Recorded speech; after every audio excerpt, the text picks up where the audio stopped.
Olá, meu nome é Lucas, este é o Diário de Leitura e no vídeo de hoje eu venho comentar a respeito de Pedra Bonita, do José Lins do Rego. O José Lins do Rego é um escritor paraibano que pertence àquela chamada Geração de 30.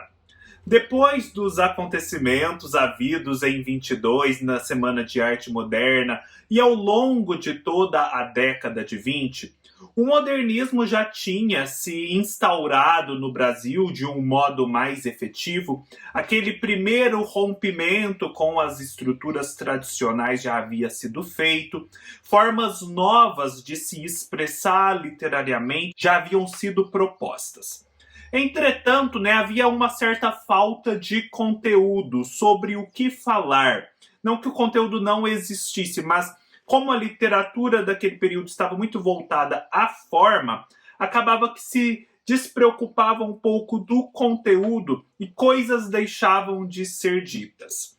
Na geração de 30, que é também uma geração marcada pelo regionalismo, os escritores vão se valer dessas portas abertas pelo modernismo, dessa maior liberdade formal conquistada, para se debruçar sobre um conteúdo. E nesse caso dos regionalistas, o conteúdo é a realidade da qual eles vinham ou que eles conheciam de algum outro modo que não a vivência direta. Não se trata aqui de um simples realismo como o do século XIX, ou de um naturalismo em que tudo vai ser descrito cirurgicamente. É um retrato da realidade, mas um retrato crítico da realidade, ou seja, está-se ali procurando as estruturas que organizam aquelas pessoas, as suas contradições, as suas falhas, os seus pontos fortes. No caso do José Lins do Rego, isso é muito evidente, porque nos seus primeiros trabalhos, a partir de 1932, quando estreia com Menino de Engenho, até chegar aqui em 1938, quando ele publica Pedra Bonita, e outros volumes do ciclo da cana-de-açúcar já estão publicados. Nesse período, o José Lins do Rego faz uma literatura que retrata socialmente a queda daquela organização social que era o engenho de açúcar, ali entre Paraíba e Pernambuco, e que era também o ambiente da sua infância. Ele era um filho de senhor de engenho, de um senhor de engenho em decadência, ele viveu essa decadência, ele viveu essa migração do campo para a cidade, das atividades do engenho para as atividades citadinas. E segundo o Alfredo Bossi, aqui nesse livro, o José Lins do Rego ele até parte desse primeiro momento em que a escrita é muito memorialística, para depois, evoluindo, falar sobre outras situações que não aquela imediatamente ao redor dele. E nesse livro nós temos justamente isso, em Pedra Bonita, que é também um miniciclo dentro da obra, o ciclo do cangaço, formado por Pedra Bonita e por Cangaceiros, um livro que vai surgir muitos anos mais tarde. Porque nós temos o retrato, apesar de o autor dizer que não é bem assim, mas é bem assim, de um episódio histórico ocorrido ali no Nordeste, no começo do século XIX, parecido um pouco com aquele episódio do Antônio Conselheiro retratado em Os Sertões, do Euclides da Cunha. Ou seja, nós tivemos naquele movimento de seca, de extrema pobreza, de pessoas desesperançadas, não assistidas pelo Estado, não assistidas por ninguém, um líder messiânico que surge inclusive ligado à mensagem de Dom Sebastião, o famoso sebastianismo português, prometendo um mundo melhor, prometendo um futuro em que as coisas seriam diferentes. Entretanto, em determinado momento em que ele vai arregimentando as pessoas, sacrifícios humanos são propostos e são executados, o que obviamente vai chamar a atenção do Estado, que vai intervir e acabar com tudo aquilo. Esse é um episódio também retratado pelo Ariano Suassuna no Romance da Pedra do Reino. E as pedras do Reino e Bonita, onde esses acontecimentos se desdobram, são essas pedras nesse formato incomum aqui, que por isso mesmo chamavam muita atenção. Tá, dito isso, do que trata a mais o Pedra Bonita do José Lins do Rego? Aqui a gente vai ter a história do Antônio Bento, que é o protagonista. O Antônio Bento é uma criança. Ele é uma criança, filho dos Vieira, uma família ali da Serra do Araticum, um lugar um pouco mais afastado, mas muito privilegiado, porque ali há sempre águas. A não ser em secas extremas, há sempre água corrente, o que favorece muito a subsistência. Só que por conta de uma seca em particular, e que sobreveio justamente quando o Antônio Bento era uma criança, os seus pais foram obrigados a entregá-lo a um padre, o padre Amâncio, que vivia numa vila ali próxima, a Vila do Açu, para que fosse criado por esse padre. Ainda há uma conexão com a família, não foi um completo abandono, uma completa dissociação, mas a verdade é que esse menino vive afastado de suas raízes mais tradicionais. E ele é criado por esse padre Amâncio nessa Vila do Açu, que é uma vila assim perdida, no meio do nada, onde nada acontece, quem vive ali sabe, aquilo não vai para lugar nenhum, era daquele jeito há muitos anos atrás, continuará sendo daquele jeito décadas adiante. E por algum motivo inexplicável, esse padre Amâncio assumiu como vocação estar ali. Todo mundo contesta essa decisão que ele fez, a começar por sua irmã, que não fazia sentido, do ponto de vista de uma carreira eclesiástica, permanecer naquele buraco de mundo, porque verdadeiramente era isso, um buraco de mundo. Mas ele, que é uma personagem santa, um homem abnegado, que só quer ser ali o líder espiritual, exercer o seu pastoreio de almas naquela cidade, não dá bola para isso e permanece, ele entende ser necessário isso. E o Antônio Bento é criado por essa pessoa boníssima, ele ajuda o padre nas coisas da igreja, ele até pretende ser padre, mas a verdade é que eles não conseguem os recursos necessários. E esse Antônio Bento está ali na adolescência, juventude, no momento em que ele não sabe exatamente o que ele vai ser. Tudo levava a crer que ele seria padre, mas já não é mais possível ser padre. Então, o que fazer? O que ser agora? Principalmente naquela Vila do Açu, onde nada acontece. Então vamos acompanhando aí essa trajetória do Antônio Bento e essa paisagem que constitui a Vila do Açu. Porque se tratando de uma cidade pequena, muita coisa acontece, apesar da pequenez. E assim, todo mundo sabe de todo mundo, há muita fofoca e há muitos personagens inusitados. E o livro tem muita graça justamente por conta das histórias e dos entreveros estabelecidos entre essas pessoas, às vezes bem incomuns. Há uma personagem aqui especialmente interessante, a Dona Fausta, que é uma solteirona daquelas virgens, muito recatadas, mas ao mesmo tempo extremamente nervosas, extremamente histéricas, talvez justamente por conta dessa repressão sexual, que é muito interessante de se acompanhar e que tem um papel até relevante aqui dentro da narrativa. E aí o Antônio Bento tem pouco contato com a sua família, não conhece muito da tradição familiar, e ele sabe, no entanto, e todos nós sabemos à medida que avançamos na narrativa, que há uma rivalidade entre as pessoas da Vila do Açu e as pessoas da Pedra Bonita. A Serra do Araticum, onde a sua família mora, apesar de não ser propriamente a Pedra Bonita, está meio que do lado ali, né? Faz parte de um mesmo conglomerado. Então tem Pedra Bonita, Serra do Araticum de um lado e Vila do Açu do outro. E essa rivalidade, né, esse desprezo que as pessoas de um lado e de outro têm entre si, aquilo não é muito claro para o Antônio Bento. Sabe-se que alguma coisa aconteceu, mas não se sabe exatamente o que. E ele, à medida que a narrativa avança, vai também descobrindo que a sua família teve um papel preponderante nesses acontecimentos.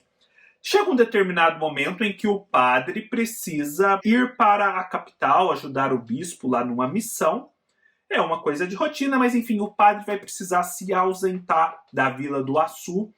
E para o Antônio Bento não ficar sozinho, ele vai ser destinado à sua família naquele período. E vai ali conviver um pouco mais com aquelas pessoas.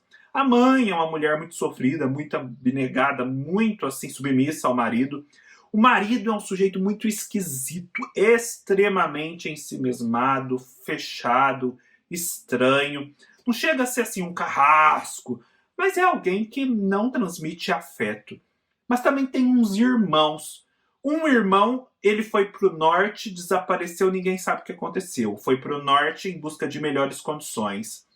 O outro irmão é muito assim aventureiro, se envolve em situações perigosas. E o terceiro, do qual o Antônio Bento vai ficar mais próximo, é muito sonhador, é mais ligado às cantigas, à viola, é esse lado mais artístico. E obviamente, quando o Antônio Bento vai para a Serra do Araticum, ele começa a descobrir muita coisa. Começa a ficar claro para ele o que aconteceu em Pedra Bonita, que são esses fatos históricos que eu já relatei para vocês no começo, e de como a sua família esteve envolvida naquilo e o porquê, né? Há tanto ressentimento em relação ao que eles fizeram, né? Os Vieira são muito conhecidos por conta desses fatos. E aí ele vai se descobrindo também, enquanto homem, né? Ele está à procura do que fazer. O seu irmão, que já era mais aventuroso, acaba por uma série de vicissitudes se envolvendo com o cangaço, que é essa força, parece uma milícia, né? Essa força paramilitar paralela ao Estado que exerce o mando em algumas regiões, que exerce a violência contra determinadas pessoas. Um desses irmãos vai se envolver com um cangaço, e isso vai ter sérias consequências para a família, porque uma vez que alguém da família é cangaceiro, a família inteira sofre e se vê ali no meio de um conflito entre Estado e essa força paralela. Então ele vai viver isso. Então essa é uma alternativa que ele tem de vida, não deixa de ser. Um dia se somar ao cangaço e ter também aquela proteção, né, obviamente, que o cangaço oferece, apesar dos riscos. Ou ir para o lado desse outro irmão do qual ele se afeiçoa mais, que é esse lado da viola, que é esse lado da arte, da festa e também da religiosidade. Porque é justamente junto desse irmão que ele, à força de muito pesquisar, consegue descobrir o que ocorrera em Pedra Bonita, porque as pessoas evitavam falar naquilo, e qual fora o envolvimento da sua família. E é por conta desse irmão também que ele começa a se aproximar de um novo fenômeno messiânico que tem início naquela região. Porque aquilo que aconteceu lá no começo do século XIX volta a acontecer no começo do século XX. E aí o padre Amâncio, que estava fora, volta e vai ter que enfrentar esse messianismo que está ali desarticulando toda a organização social e que é extremamente perigoso, porque pode redundar em sacrifícios humanos, coisas do tipo como fora lá no começo do século XIX. Então, o Antônio Bento está no meio dessa encruzilhada, literalmente, em busca de quem ele será no futuro. Quem ele será enquanto adulto. Quais associações ele fará? Ele vai se associar a esse novo messianismo, ele vai se associar ao cangaço, porque é uma força assim, insidiosa, né? Difícil escapar, ou ele vai se associar ao padre Amâncio, mas o padre Amâncio é tão abnegado, é difícil estar na posição do padre Amâncio. E assim a gente vai sendo conduzido até o final do livro, que obviamente não acaba, porque depois a gente vai ter a segunda parte, que é Cangaceiros. Mas é bem interessante como o José Lins do Rego, né, parece construir aqui no final desse livro aqueles finais de série que são deixados em aberto justamente para ter uma segunda temporada, porque é justamente isso que acontece, né? São dois caminhos ali que estão se apresentando e a gente não sabe ao certo qual vai ser efetivamente trilhado no próximo episódio, no próximo livro. Esse é um livro muito caracterizado, na medida em que ele está bem próximo dos pensamentos do Antônio Bento, de certa repetição. Ou seja, o Antônio Bento é um menino pouco instruído. Ele é alguém muito simples. E as pessoas simples, acredito eu, pelo menos é essa a visão do escritor, elas não têm um repertório mental tão grande. Então, as vivências que vão lhes acometendo vão sendo processadas muitas vezes mediante a repetição. É como se a pessoa estivesse ali ruminando, sabe a vaca que rumina o capim? É como se a pessoa estivesse ruminando mentalmente aquela experiência a fim de conseguir extrair um sumo, extrair um significado. E isso leva a muitas repetições e o Antônio Bento se repete muito. Só que, segundo o Alfredo Bós, isso é uma característica que de fato retrata de uma forma muito exata um estado mental, mas é também uma herança do José Lins do Rego em relação à literatura de cordel, a essas rapsódias, essa literatura oral que se vale das repetições justamente para ser melhor memorizada pelas pessoas.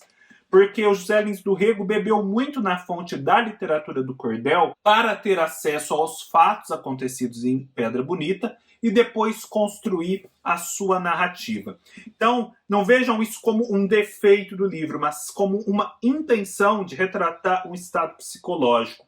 Eu já havia percebido algo semelhante, por exemplo, em Ópera dos Mortos, do Altran Dourado, em que o atavismo das pessoas, dos personagens em relação ao passado, leva a esse tipo de raciocínio, de discurso interno.